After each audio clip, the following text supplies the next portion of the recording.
Welcome to another edition of iDS Talks. My name is Jonathan Sachs, Chief Revenue Officer at iDS, and today we are joined by the founder, president, and CEO of iDS, Dan Regard, here to talk to us about time and date stamp authentication, because it turns out that matters.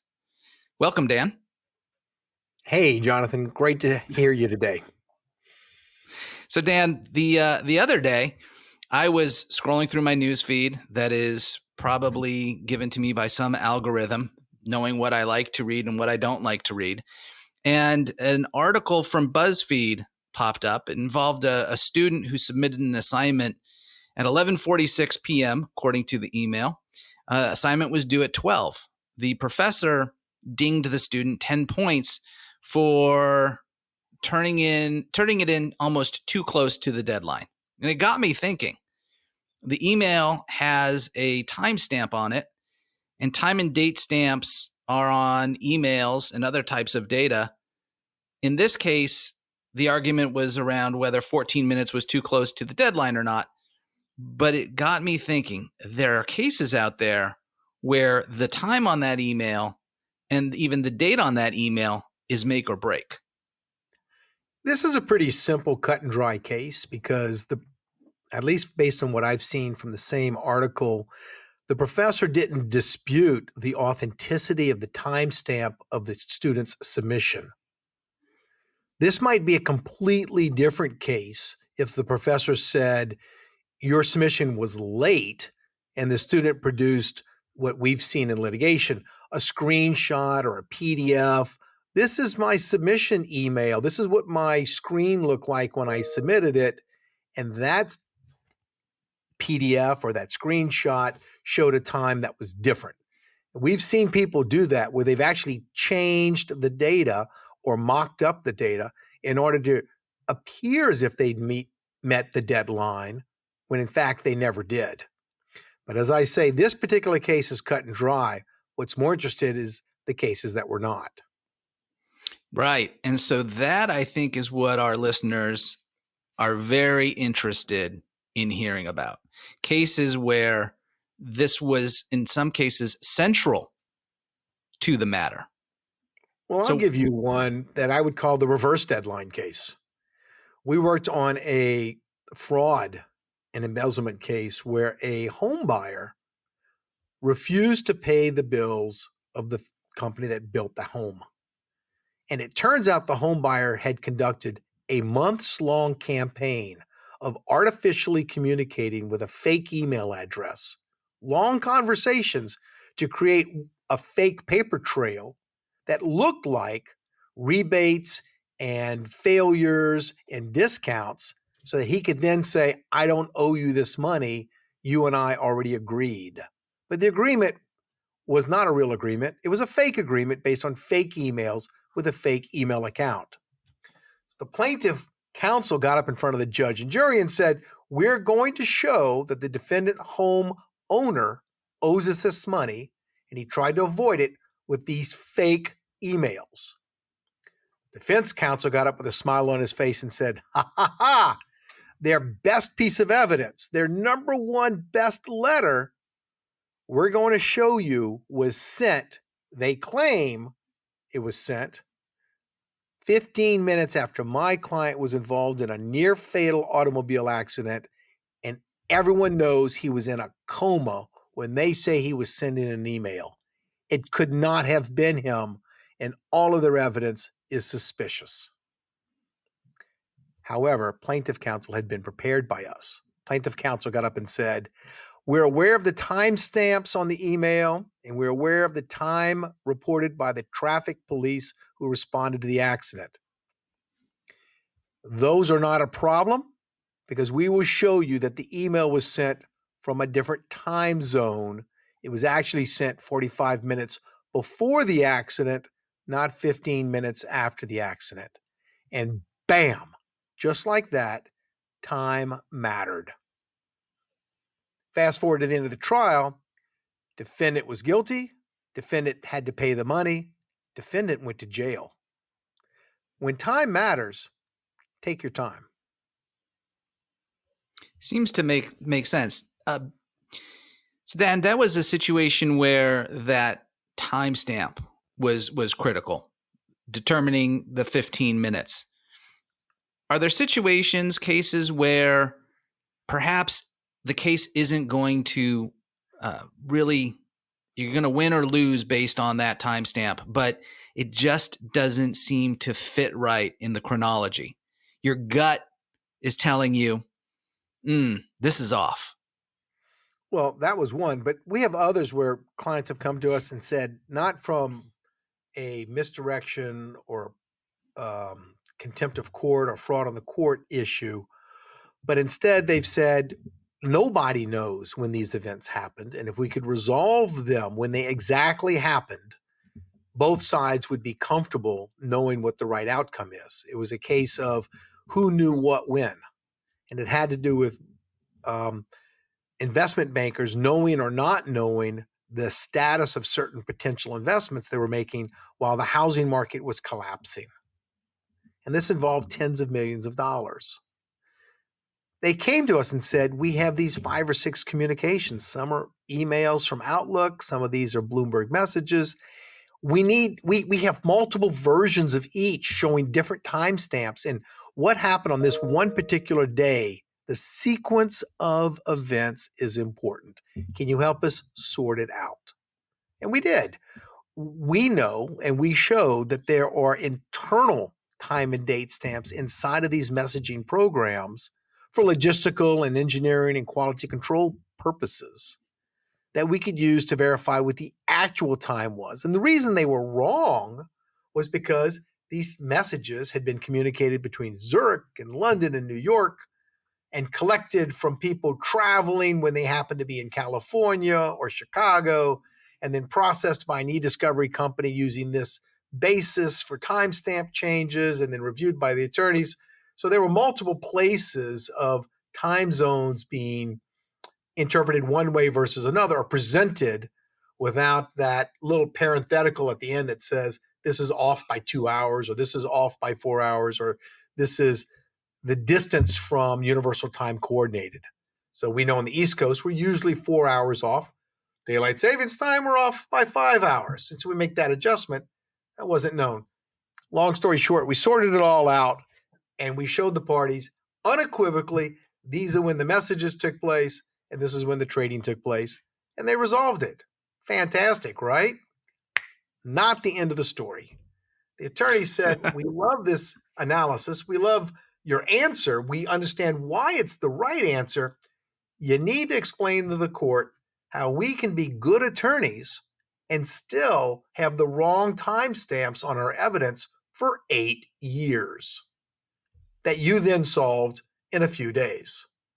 So we wrote another part of our expert report essentially explaining not only the accuracy of the time zone and the timestamps, but the complexity of time zones on Earth. I mean, Earth has 24 hours in a day. You would expect we have 24 time zones. We don't. We had 42 when I started that project.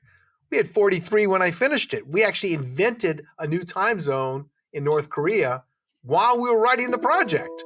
So it's a complicated issue. You know, in the United States even, I just looked, we have 12 states with 2 time zones in them. That case we spoke about earlier in Tennessee is only one such state. And in Arizona, which only has 1 time zone, there are actually Indian tribes that recognize and don't recognize daylight savings time. There are 4 different time zones in the summertime in Arizona, even though it's a single time zone state. It's confusing. And leave it to Dan Regard to educate me on that. There aren't just 3, maybe 4 time zones in the U.S. that, you know, Arizona has 4 on its own. So that's always learning. Dan, look, left to right, China is much bigger than the United States. China has 1 time zone. Yeah. Simple. Certainly makes it simple. Simple, but countries that are interspersed along the borders of China all have different time zones. Not complicated at all. No. Important note, Dan, you kind of explained time zones can get a bit complicated, But I think for the listeners out there, it doesn't have to be complicated for them. That this is why working with companies like iDS helps them out. Knowing that time zones can be complicated puts you ahead of the curve. Knowing who to call who can handle the complexities of the time zone gives you that decided advantage. Look, in 95% of the cases that most people work on, the minute sequencing of emails and time zones does not become a major issue. I don't think people in those cases need to consult with experts to verify and validate time zones. It's a proportionality issue. At the same token, if you boil your case down to one or two key documents and you want to verify their authenticity, time zone confirmation is the way to do that. If you have sequences that are very precise, and anytime you have a timestamp, you have to assume if it was plus or minus 24 hours, would that affect my interpretation? Then you should confirm exactly what that time zone is. And if you're doing discovery with documents, and many times parties agree to discovery from January 1st to December 31st of a few calendar years. January 1st of 2020 to December 31st of 2023, that's going to be our discovery time period. If you're really interested in documents at the margin, like the student trying to submit his test results or her test results to the professor, give yourself that extra cushion, because if my cutoff is December 31st and I have a message that is dated based on UTC, it'll actually be dated January 1st and it won't make the cutoff. So if your cutoff is that crucial, give yourself a little margin, a little buffer zone. And finally, if you're interpreting data, not just documents, but data elements, and we've seen this in cases where time is very crucial to the analysis, maybe to the merits, maybe to the damages. We've seen people get accurate timestamps, but misinterpret what those timestamps represent. We had a big truck driving case where all of the timestamps were provided, and one party said, these timestamps show exactly when these 11,000 drivers did or did not do different tasks that led to compensation. And if they could not because of delay, they should be compensated for delay. Turned out the interpretation of the timestamp was wrong. That was not when the actions took place. It turned out that was when the actions were recorded. So understanding if timestamps and time zones are important to you, if time is crucial, take the time to dig into the time. Now, Dan, does our conversation that we just had, does it change if we're talking about dates specifically? Not how a time zone can change the date and push you past the date range that you're going to be looking at data for. Does it change at all for you? Well, it does in the bucket of malfeasance and misfeasance, okay?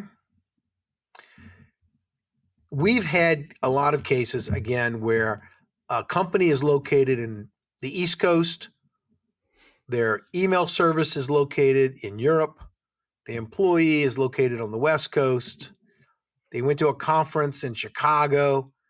What time zone applies here? So we've just had the gathering, the processing, the presentation, and the interpretation of time zones to be off by a factor of a few hours. Again, it doesn't always matter. And it's not because anyone set out to do it wrong. It just things happen. So confirm your time zones when it's important. We have other cases where people have intentionally changed the time or the date of documents, and that falls in the category of misfeasance or malfeasance. Excuse me, I got them backwards. Misfeasance, we made a mistake.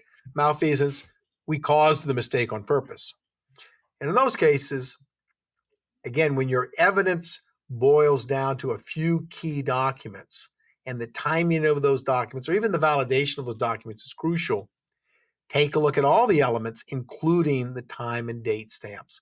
We have several cases where people have artificially created documents, to show conversations that never took place, whether it's for contracts, for payments, sexual abuse cases, sexual harassment cases, wrongful termination cases. And they've actually created fake documents with fake times and fake dates. And we've been able to show that a variety of ways. So sometimes you do have to pay attention to that.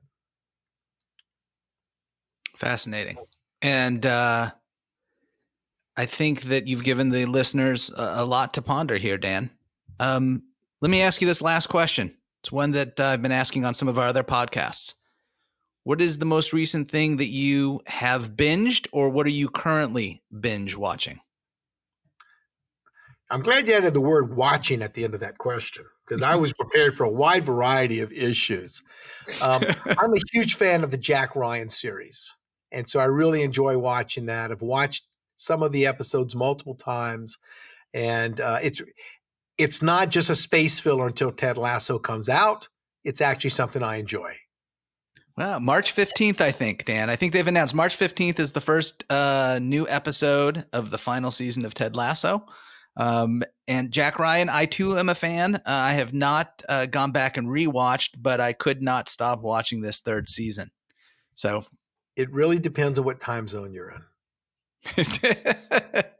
And with that, I want to thank Dan Regard for joining us today, as well as our regular subscribers and those that may be first-time listeners. If you'd like to learn more about iDS or you want to subscribe to our iDS Talks podcast, you can visit idsinc.com or wherever you normally get your podcasts from.